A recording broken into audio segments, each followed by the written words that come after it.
Here's how this works. Water, salt, and pepper, those are freebies.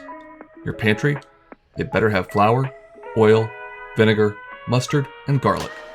Beyond that, you'll only need 5 more ingredients and 25 minutes to put an entree or entire meal on the table. So, shop, set the clock, and let's dish out.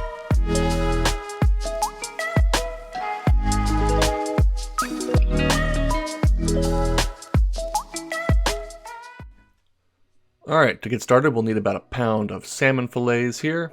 Of course, some white miso. You could use yellow or red, whatever you can find in your supermarket.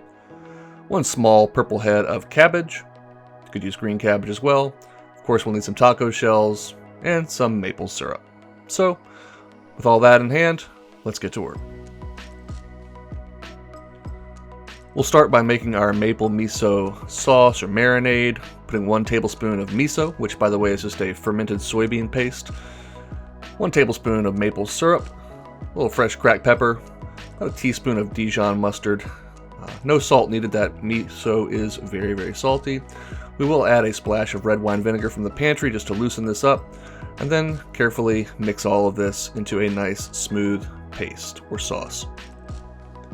You could absolutely marinate your salmon in this for half an hour or so if you wanted to use more time, but of course we've only got 25 minutes, so I'm just going to brush over a generous coating onto our salmon fillets.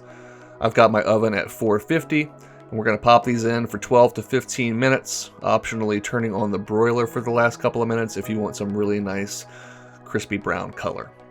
While we wait for those to cook, we can make a really quick slaw or cabbage salad. I'm just going to very thinly slice this purple cabbage. Once I've got it nice and thinly sliced, I'm going to go back through and pull out any large pieces that are going to be too tough to chew on.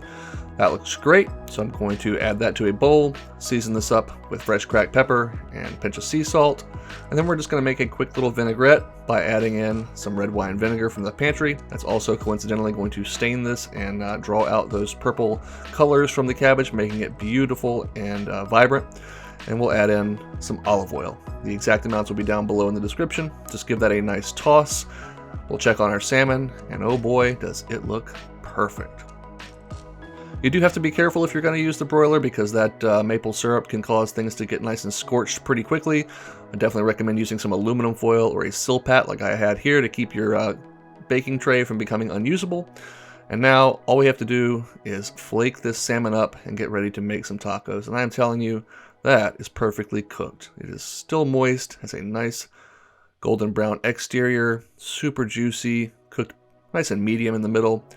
I went ahead and took my flour tortillas and toasted them in a dry skillet for about 2 minutes per side. That adds a lot of color and texture and flavor, but you can just pull them out of the package and use them if you're in a hurry.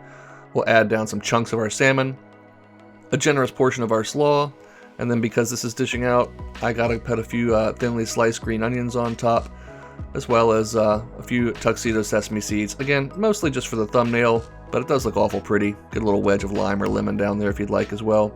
All of your garnishes and accoutrements are always up to you around here. Squeeze some of that lemon juice over the top, and I gotta go in for a bite, but not before marveling at that beautiful taco. That nice pink salmon, that deep, rich purple slaw that we made, a warm taco shell with the blistered edges. Man, I love fish tacos. We've made a couple different types here on the channel, and this is definitely one of the fastest, tastiest, and easiest that we've made. I highly recommend you give it a try. As always, let us know what you think. I think you're going to love it. But no matter what you do, all we really ask is that you get out of here and go make something delicious.